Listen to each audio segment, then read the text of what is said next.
बिस्मिल्लाहिर्रहमानिर्रहीम dear students, तो आज का हमारा टॉपिक है cardiac and vascular function curve. Cardiac and vascular function curve. तो ये जो टॉपिक है, इसके बाद कुछ टॉपिक्स हैं ये क्या हैं, डिपेंडेंट है हमारे पास ग्राफ के ऊपर। तो इसमें हम ग्राफ डिस्कस करेंगे।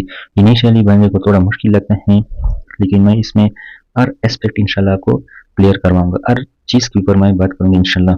कोई भी कंफ्यूजन अगर आपके ज़हन में हो तो आप कमेंट कर सकते हैं, मैं इंशाल्लाह आपको जवाब दे दूंगा। तो इस ग्राफ को डिस्कस करने से पहले हम इसकी थ्योरी डिस्कस करते हैं। आयोनोट्रॉपी। आयोनोट्रॉपी क्या होती है कि अर्थ की कंडक्टिविटी पे इफेक्ट को आयोनोट्रॉपी बोलते हैं। ठीक है, कुछ ऐसे एजेंट होते हैं जो पॉजिटिव आयोनोट्रॉप्स होते हैं, जो अर्थ की कंडक्टिविटी को, अर्थ के फंक्शन को इंक्रीज करते हैं। कुछ ऐसे एजेंट होते हैं जो नेगेटिव आयोनोट्रॉप्स होते हैं, जो अर्थ की कंडक्टिविटी या एक्टिविटी को डिक्रीज करते हैं। तो यहाँ पे लिखा है चेंज इन कंडक्टिविटी। क्या? Change in conductivity. कंडक्टिविटी के अंदर जो चेंज आते हैं, ठीक है, चेंज इन कंडक्टिविटी। अब कंडक्टिविटी के अंदर जब चेंज आता है तो जाहिर सी बात है कि स्ट्रोक वॉल्यूम के अंदर भी चेंज आएगा। ठीक है, जब कंडक्टिविटी ज्यादा होती है तो स्ट्रोक वॉल्यूम भी क्या होता है, ज्यादा होता है, और जब कंडक्टिविटी कम होती है तो स्ट्रोक वॉल्यूम भी कम होता है। तो यहाँ पे ज्यादा और कम नहीं लिखा है, सिर्फ अल्टर लिखा है। यानी यहाँ पे लिखा है कि कंडक्टिविटी को अल्टर करने से स्ट्रोक वॉल्यूम भी अल्टर हो जाता है, और जब स्ट्रोक वॉल्यूम अल्टर हो जाए तो कार्डियक आउटपुट और वेनस रिटर्न जो होता है ये भी अल्टर हो जाता है। जैसे कि अगर हम कंडक्टिविटी को ज्यादा कर ले तो स्ट्रोक वॉल्यूम ज्यादा होगा, कार्डियक आउटपुट ज्यादा होगा। अब एक पॉइंट नोट कीजिए, ग्राफ में मैं बताऊंगा कि जो कार्डियक आउटपुट है this should be equal to venous return. Cardiac output और वेनस रिटर्न एक दूसरे के इक्वल होंगे। इसका मतलब ये है कि जितना ब्लड हार्ट से पंप होगा उतना ब्लड हार्ट के अंदर आएगा। Let's for example this is the heart. ठीक है, ये हार्ट है, ये आयोटा है, और ये क्या है, inferior and superior vena cava है। ठीक है, अब जितना ब्लड अंदर आता है उतना ब्लड बाहर जाना चाहिए। ठीक है, उतना ब्लड जो है बाहर जाना चाहिए, और इसको हम फ्रैंक-स्टारी लॉ भी कहते हैं। वो इसका मतलब ये है कि जितना ब्लड आता है उतना ब्लड ज्यादा है हार्ट के अंदर। ठीक है, तो वेनस रिटर्न और कार्डियक आउटपुट जो है must be equal in normal heart. ठीक है, और इसके बाद है राइट एट्रियल। तो इसको हम फ्रैंक स्टार्लिंग मैकेनिज्म या फ्रैंक स्टार्लिंग लॉ भी बोलते हैं। ठीक है, इसके बाद लिखा है राइट एट्रियल प्रेशर भी चेंज होगा। ठीक है, राइट एट्रियल प्रेशर जो है चेंज होता है। ये किस तरह चेंज होता है ये मैं बताता हूँ। नंबर 1 केटाकोलामिन, ठीक है, डोब्यूटामिन, डिजॉक्सिन और exercise, these are positive factor, यानी positive inotropic agents that increase the activity of the heart. ठीक है, केटाकोलामिन जो है, डोब्यूटामिन है, डिजॉक्सिन है, एक्सरसाइज है, ये वैसे ऐसी चीजें हैं जो एक्टिविटी को इंक्रीज करते हैं। इसके अलावा heart failure with reduce ejection fraction, यानी सिस्टोलिक हार्ट फेलियर मैंने पहले डिस्कस किया है। नार्कोटिक ओवरडोज, अगर हम नार्कोटिक ड्रग ज्यादा यूज करें, या symptomatic inhibition, symptomatic system, sympathetic जो सिस्टम है उसको अगर हम इनहिबिट करें तो इस वजह से क्या होता है, activity of the heart decrease होती है, और इसको हम नेगेटिव आइनोट्रोपिक एजेंट्स बोलते हैं। सब पहले हम थ्योरी डिस्कस करते हैं। ये 1 2 3 4 5 6 पॉइंट्स हम ग्राफ में भी डिस्कस करेंगे। अब है वेनस रिटर्न। ठीक है, वेनस रिटर्न, इसका फिर ग्राफ भी करेंगे। वेनस रिटर्न जो है ये क्या है कि चेंज इन वास्कुलर वॉल्यूम। जब वास्कुलर वॉल्यूम यानी ब्लड वेसल के अंदर जो वॉल्यूम है अगर इसमें चेंज आता है, या ज्यादा हो जाता है या कम हो जाता है, ठीक है, Altered right atrial pressure, RAP mean right atrial pressure change हो जाता है। Alter stroke volume, change in cardiac output. Let's say किस तरह, यहाँ पे लिखा है पॉजिटिव फैक्टर्स, यानी वो फैक्टर जो वेनस रिटर्न को इंक्रीज करते हैं। फ्लूइड इन्फ्यूजन, अगर एक बंदे के अंदर हम फ्लूइड इन्फ्यूजन करते हैं ना, अगर उसको हेमोरेज हो गया, ट्रॉमा हो गया है, ठीक है, डिहाइड्रेटेड पर्सन है, तो इसको हम फ्लूइड लगाते हैं। तो अगर फ्लूइड लगाए तो ब्लड का सर्कुलेशन का जो वॉल्यूम है वो बढ़ जाएगा, और इस वजह से क्या होगा, वेनस रिटर्न इंक्रीज हो जाएगा। सिंपैथेटिक एक्टिविटी की वजह से क्या होता है, वेनस रिटर्न इंक्रीज हो जाता है। और तीसरा जो है आर्टेरियो वेनस शंट फॉर्मेशन, अगर आर्टरी और वेन के दरमियान शंट बन जाए तो क्या होता है, वेनस रिटर्न ज्यादा हो जाते हैं। क्यों? क्योंकि आर्टरी से वेन की तरफ ज्यादा ब्लड आता है, तो वेन के अंदर ब्लड ज्यादा होगा, और वेन के अंदर जब ब्लड ज्यादा होता है तो राइट एट्रियम में भी ब्लड ज्यादा आएगा। इसके बाद वो चीजें जो वेनस रिटर्न को डिक्रीज करते हैं उनमें आते हैं एक्यूट हेमोरेज। ठीक है, एक बंदे को हेमोरेज हो गया, उससे ब्लीडिंग हो गया, और उस ब्लीडिंग हो गई ना तो ब्लड कम हो जाते हैं, तो जब ब्लड कम होता है तो वेन्स के अंदर भी ब्लड कम होता है, और फिर राइट एट्रियम को कम ब्लड जाता है। इसके अलावा जो है दूसरा जो है वो है स्पाइनल एनेस्थीसिया, ठीक है। तो ये कुछ चीज़ें जो वेनस रिटर्न को इंक्रीज करते हैं और कुछ चीज़ें हैं जो वेनस रिटर्न को डिक्रीज करते हैं। इसके बाद है टोटल पेरिफेरल रेजिस्टेंस, यानी जो सिस्टेमिक सर्कुलेशन ब्लड फ्लो को रेजिस्टेंस देता है, जो हमने पहले इसका फार्मूला लिखा है, वो जो है किन चीज़ों के ऊपर डिपेंड करता है, ठीक है। तो change in total peripheral resistance, total peripheral के अंदर चेंज जब आता है तो कार्डियक आउटपुट जो होता है इसमें चेंज आता है, चेंज आता है राइट एट्रियल प्रेशर में, ठीक है, अनप्रिडिक्टेबल। अब वेजोप्रेसर्स जो होते हैं, vasopressor are not like that cause vasoconstriction. तो अगर वेजोप्रेसर वेजोकंस्ट्रिक्शन काज करता है तो इसका मतलब क्या है कि टोटल पेरिफेरल रेजिस्टेंस ज़्यादा हो जाएगा।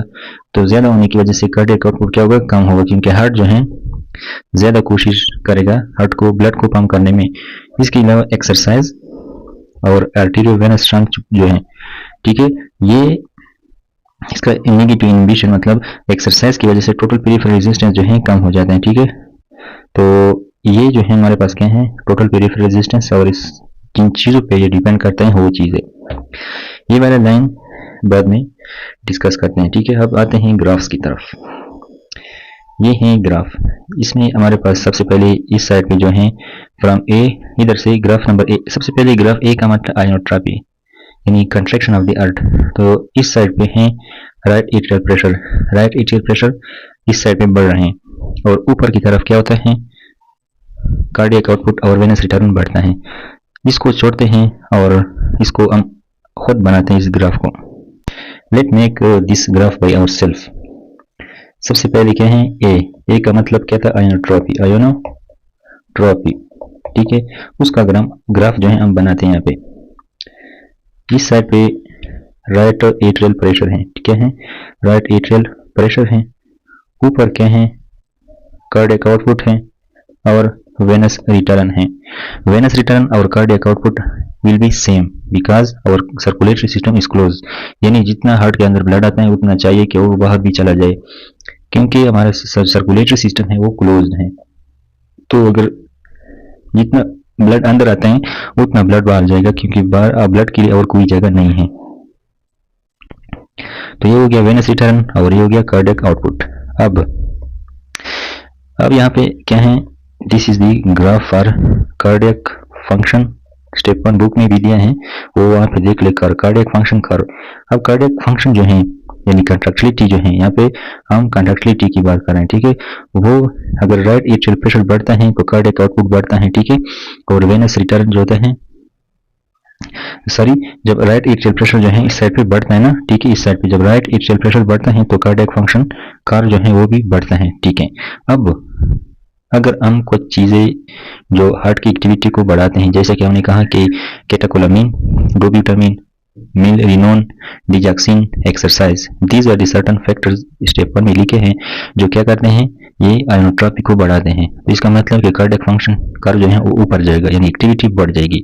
तो इस केस में क्या होगा, इस केस में हमारे पास कर जो है वो जाएगा ऊपर, the curve will be going upward and this is the positive inotropy, ठीक है। ये पॉजिटिव आयोनोट्रॉपी के केस में ऊपर जाएगा। तो ये वो एजेंट हैं जो हार्ट की एक्टिविटी को इंक्रीज करते हैं। ये हो गया पॉइंट नंबर 1 जो स्टेप 1 में लिखा है। इसके बाद जो है ये तो नॉर्मल है, लेट्स फॉर एग्जांपल नॉर्मल, ठीक है, ये नॉर्मल है मतलब कि हार्ट के ऊपर कोई चीज एक्ट नहीं करना। इसके बाद अगर कुछ चीजें जो हार्ट की एक्टिविटी को कम करते हैं, अगर वो चीजें हार्ट के ऊपर एक्शन करे तो क्या होगा, हार्ट की कार्डियक फंक्शन जो है डिक्रीज होगा। तो इसको हम क्या बोलेंगे, नेगेटिव आयोनोट्रॉपिक एजेंट्स, ठीक है। तो दिस इज कर फॉर आयोनोट्रॉपी या कंट्रैक्टिलिटी। यहाँ पे एक और चीज लिखा है and that is very very important, और सबसे कंफ्यूजिंग चीज भी वो है, ठीक है।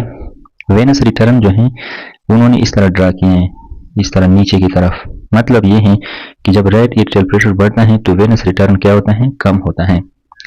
अब आप सोच रहे होंगे कि ये कैसे पॉसिबल है, क्योंकि हमें तो पता है कि राइट एट्रियल प्रेशर जो है वेनस रिटर्न जब होता है तो राइट एट्रिया के अंदर प्रेशर बढ़ता है। Let's say this is the right atrium and this is the right ventricle, ठीक है। ये सुपीरियर वेना केवा है और ये क्या है, इंफीरियर वेना केवा है, ठीक है। ये पल्मोनरी आर्टरी है। अब आपको पता है कि जब ब्लड राइट एट्रियम के अंदर ब्लड आता है, ठीक है, सुपीरियर और इंफीरियर वेना केवा के अंदर, तो आप सोच रहे होंगे कि अगर हमारे पास वेनस रिटर्न ज़्यादा होगा तो जाहिर सी बात है राइट एट्रियम में ब्लड ज़्यादा आएगा, तो राइट एट्रियम के अंदर प्रेशर भी बढ़ जाएगा, ठीक है। लेकिन एक्चुअली इस तरह नहीं है, एक्चुअली इस तरह नहीं है। Let's say this is the left side of the heart and this is the aorta, ठीक है। तो जब हमारे पास कार्डियक आउटपुट हो जाता है, क्या मतलब कि लेफ्ट वेंट्रिकल से ब्लड निकल गया बाहर, तो जब लेफ्ट वेंट्रिकल से ब्लड बाहर निकलता है तो क्या होता है, तो राइट एट्रियम से ब्लड आता है राइट वेंट्रिकल की तरफ, ठीक है, और फिर पल्मोनरी आर्टरी के जरिए से लंग की तरफ जाता है। तो जब कार्डियक आउटपुट हो जाता है तो राइट एट्रियम से ब्लड नीचे की तरफ आता है और right atrium for a while become decrease with respect to blood, यानी इसके अंदर ब्लड कम हो जाएगा। क्यों? क्योंकि यहाँ पे ब्लड राइट वेंट्रिकल की तरफ आता है, ठीक है। और वेनस रिटर्न क्या होता है, फिर इंक्रीज हो जाता है, क्योंकि राइट एट्रियम और इंफीरियर और सुपीरियर वेना केवा के बीच में कोई भी वाल नहीं है, ठीक है। तो कोई वाल नहीं है, इस वजह से राइट एट्रियम और जो इंफीरियर सुपीरियर वेना केवा है वो एक दूसरे के साथ फ्रीली कनेक्टेड हैं। तो जब ब्लड सुपीरियर वेना केवा और इंफीरियर वेना केवा से राइट एट्रियम के तरफ आता है तो डायरेक्टली राइट वेंट्रिकल की तरफ आता है और राइट एट्रियम का प्रेशर डिक्रीज होता है, क्योंकि ब्लड राइट एट्रियम से राइट वेंट्रिकल की तरफ आता है। तो इस वजह से हम कहते हैं कि वेनस रिटर्न जब ज्यादा होता है तो राइट एट्रियल प्रेशर डिक्रीज होता है। तो मुझे उम्मीद है कि आपने इस पॉइंट को पिक किया होगा। अगर इसमें कोई कंफ्यूजन हो तो आप कमेंट कर सकते हैं। इस पॉइंट में थोड़ा कंफ्यूजन है, लेकिन अब आपको इंशाल्लाह मुझे उम्मीद है कि क्लियर होगा। तो ये जो इस तरह लिखा हुआ है ना नीचे की तरफ, ये इस तरह आप देखिए, इस साइड पे राइट एट्रियल प्रेशर बढ़ रहा है, ठीक है, और वेनस रिटर्न कम हो रहा है, ठीक है। मतलब क्या है कि अपोजिट है, क्या है, अपोजिट है, ठीक है। तो वेनस रिटर्न जब कम होगा तो राइट एट्रियल प्रेशर बढ़ जाएगा। अब मैंने जो नीचे डिस्कशन किया उसमें मैंने कहा था कि वेनस रिटर्न जब बढ़ेगा तो राइट एट्रियल कम होगा। इस साइड पे अगर आप सोच ले, अगर राइट एट्रियल प्रेशर कम होता है तो वेनस रिटर्न क्या होता है, बढ़ जाता है, ठीक है। तो this is the venous return. So I hope you will have been clear this point. अब यहाँ पे आ जाओ, इस पॉइंट पे जहां पे वेनस रिटर्न जो है जीरो है, इसको बोलते हैं मीन सिस्टेमिक प्रेशर, ठीक है। वेनस रिटर्न जिस प्रेशर पे जीरो होता है और ये एक ऐसा प्रेशर है जहां पे कार्डियक आउटपुट जीरो है। जिस तरह मैंने कहा कि venous return is equal to cardiac output, तो मैंने कार्डियक आउटपुट के हवाले से बात की। तो अगर वेनस रिटर्न जीरो होगा तो कार्डियक आउटपुट भी जीरो होगा। एक ऐसा टाइम आता है जिसे हम कहते हैं mean arterial mean systemic pressure, ठीक है। तो इस प्रेशर के ऊपर क्या होता है, कार्डियक आउटपुट जीरो होता है, और वो क्या होता है, ये जहां पे नीचे की तरफ ग्राफ राइट एट्रियल प्रेशर के साथ मिल रहा है। तो this is how inotropy graph is drawn. I hope you will have understand this. यहाँ पे आप देख सकते हैं, ठीक है, सब कुछ लिखा है यहाँ पे, everything is written over here. यहाँ पे क्या है, वेनस रिटर्न है और ये कार्डियक आउटपुट है जो क्या होता है, डिक्रीज होता है राइट एट्रियल प्रेशर के बढ़ने के साथ। तो right atrial pressure is inversely proportional to the cardiac output और venous return, you can say. This is cardiac function curve. This is positive inotropy and this is the negative inotropy. Vascular function curve. So mean systemic pressure here. So this is about inotropy. अब दूसरा जो यहाँ पे है हमने जो discuss किया वो है वेनस रिटर्न, ठीक है। वेनस रिटर्न तो मैंने वहाँ पे भी डिस्कस किया, लेकिन यहाँ पे डिस्कस करते हैं। अब अगर हमारे पास ये नॉर्मल है, लेट्स फॉर एग्जांपल एक ऐसा वेनस रिटर्न जिस पे अब आपको पता है तो ग्राफ तो नीचे की तरफ आएगा, ठीक है, क्योंकि जब हम राइट एट्रियल प्रेशर बढ़ाते हैं तो ग्राफ तो नीचे की तरफ आएगा, ठीक है। लेकिन अगर हम ऐसे एजेंट दे दें जैसे कि फ्लूइड इन्फ्यूजन, सिंपैथेटिक एक्टिविटी मतलब बढ़ाए, आर्टेरियोवेनस स्टंट बनाए, तो इनकी वजह से क्या होगा, वॉल्यूम जो होते हैं और वेनस टोन बढ़ जाएगा। वॉल्यूम या वेनस टोन बढ़ जाता है और फिर क्या होता है, वेनस रिटर्न जो है बढ़ जाता है, ठीक है। लेकिन आखिर इस पॉइंट पे सिरे तक आता है। इसी तरह अगर हम ऐसे एजेंट दे दे हार्ट के ऊपर जो ऐड करे, जैसा कि एक्यूट हेमोरेजिक या स्पाइनल एनेस्थीसिया, तो वो क्या करते हैं, वॉल्यूम और वेनस स्टोन को डिक्रीज करते हैं, ठीक है, और वो जो वेनस रिटर्न है वो कम हो जाता है। तो ये हो गया हमारे पास वेनस रिटर्न का ग्राफ बी। 3 और 4 ये पॉइंट वहाँ पे नीचे जो लिखे हुए हैं। इसके बाद हमारे पास क्या है, टोटल पेरिफेरल रेजिस्टेंस का ग्राफ, ठीक है, टोटल पेरिफेरल रेजिस्टेंस का ग्राफ, ठीक है। अब यहाँ पे 5 और 6 पॉइंट जो हैं टोटल पेरिफेरल रेजिस्टेंस के ग्राफ में, फिर से ये क्या है, राइट एट्रियल प्रेशर, ये ऊपर की तरफ वेनस रिटर्न है और ये नॉर्मल जो जो है ना ये क्या है, नॉर्मल लेवल पे, यानी कि 8 के ऊपर जब कोई काम नहीं कर रहा, वो है टोटल पेरिफेरल रेजिस्टेंस। अब कुछ चीज़ें हैं जैसे कि 6 पार्ट में हमने डिस्कस किया, एक्सरसाइज, आर्टेरियोवेनस शंट, तो इनहिबिशन वो क्या है, टोटल पेरिफेरल रेजिस्टेंस को डिक्रीज करते हैं, ठीक है। तो टोटल पेरिफेरल रेजिस्टेंस कम हो जाए तो कार्डियक फंक्शन क्या होता है, इंक्रीज होता है, ठीक है। तो 6 ग्राफ जो है ये ऊपर की तरफ जाता है, लेकिन अगर हम क्या करें, टोटल पेरिफेरल रेजिस्टेंस को बढ़ा दे तो कार्डियक फंक्शन कर्व जो होते हैं वो नीचे की तरफ आएगा। अगर रेजिस्टेंस ज्यादा होता है तो पंपिंग क्या होता है, कम होता है।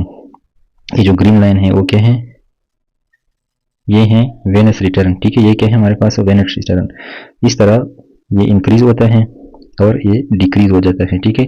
अगर टोटल पेरिफेरल रेजिस्टेंस बढ़ जाए ना, लेट मी रिमूव एवरीथिंग, ये जो ग्रीन है इस पे फोकस करें, ये जो ग्रीन है, let's say this is the venous return, ठीक है, नॉर्मल। अब 5 पॉइंट पे हमने क्या किया, टोटल पेरिफेरल रेजिस्टेंस को बढ़ा दिया। तो अगर हम टोटल पेरिफेरल रेजिस्टेंस को बढ़ा दें तो जो कार्डियक आउटपुट है वो क्या होगा, कम होगा, क्योंकि हार्ट को ज्यादा कोशिश की जरूरत होती है। अगर हम टोटल पेरिफेरल रेजिस्टेंस को कम करें तो कार्डियक आउटपुट या वेनस रिटर्न कम होगा। This is the blue point, what colour is given, this is discuss over here. आपको अगर कोई मसला हो तो आप बता सकते हैं। यहाँ पे लिखा है intersection of curves operating points of heart that venous return cardiac output are equal, his circulatory system is a closed system, ये हमने डिस्कस किया। इसके बाद नीचे की तरफ जो पॉइंट रह गया था, चेंजेस ऑफन अकर इन टेंडम, चेंजेस जो आते हैं ना वो अक्सर तरतीब से आते हैं। टेंडम का मतलब है कि एक दूसरे को बेनिफिट देते हैं तरतीब से, इनमें भी रीइंफोर्सिंग हो सकते हैं। मतलब कि इसको यहाँ पे आ जाए समझाता हूँ मैं। देखिए एक्सरसाइज जब हम करते हैं तो ये इंक्रीज करता है आइनोट्रॉपी को, कंट्रैक्शन को। जब हम एक्सरसाइज करते हैं तो वो क्या करता है, कंट्रैक्शन बढ़ जाती है और टोटल पेरिफेरल रेजिस्टेंस कम हो जाता है, यानी कार्डियक आउटपुट हमें ज्यादा चाहिए। तो जब हम एक्सरसाइज करते हैं तो हमें ज्यादा एनर्जी की जरूरत होती है, तो कंट्रैक्टिलिटी ज्यादा हो जाती है और टोटल पेरिफेरल रेजिस्टेंस कम हो जाती है। तो इसके नतीजे में कार्डियक आउटपुट क्या हो जाता है, बढ़ जाता है। तो इसको हम कहते हैं वर्किंग इन टेंडम, यानी एक दूसरे को बेनिफिट देते हैं, एक कम होता है दूसरा इंक्रीज होता है ताकि हमें फायदा हो जाए। या कंपेंसेटरी भी होते हैं, किस तरह, हार्ट फेलियर डिक्रीज आइनोट्रॉपी, जब हार्ट फेल हो जाता है तो इसमें कंट्रैक्टिलिटी डिक्रीज हो जाती है। अब इसका फायदा क्या होता है, fluid retention increase preload to maintain cardiac output. जब हार्ट फेल हो जाता है तो हार्ट फेल होने की वजह से कंट्रैक्टिलिटी कम होती है। तो जब कंट्रैक्टिलिटी कम होती है तो तो हार्ट के अंदर ब्लड मेंटेन हो जाता है और इस मेंटेनेंस की वजह से क्या होता है, कार्डियक आउटपुट मेंटेन हो जाता है। अब आप सोच रहे होंगे कि अगर कंट्रैक्टिलिटी कम है तो कार्डियक आउटपुट कैसे मेंटेन है। इसका मतलब ये नहीं है कि ये इतना कम है, इसका मतलब ये है कि जब हार्ट फेलियर में अगर ज्यादा हार्ट बीट होंगे तो एम्प्टी कंट्रैक्शन होगी, तो हार्ट कंपेंसेट करके इस तरह आ जाता है कि वो कंट्रैक्टिलिटी को थोड़ा कम करते हैं ताकि कुछ ना कुछ ब्लड जो है वेंट्रिकल के अंदर रह जाए और कार्डियक आउटपुट सर्टन अमाउंट तक, सर्टन लिमिट तक नॉर्मल की तरफ आ जाए, ठीक है। तो कोशिश ये होती है कि नॉर्मल की तरफ आ जाए। अलबत्ता जरूरी नहीं है कि ये नॉर्मल होगा, लेकिन कोशिश करता है कि ये नॉर्मल की तरफ आ जाए। तो उम्मीद है कि आपको ये समझ आया होगा। इंशाल्लाह नेक्स्ट बात में डिस्कस करते हैं। अगर कोई कंफ्यूजन हो तो आप कमेंट कर सकते हैं।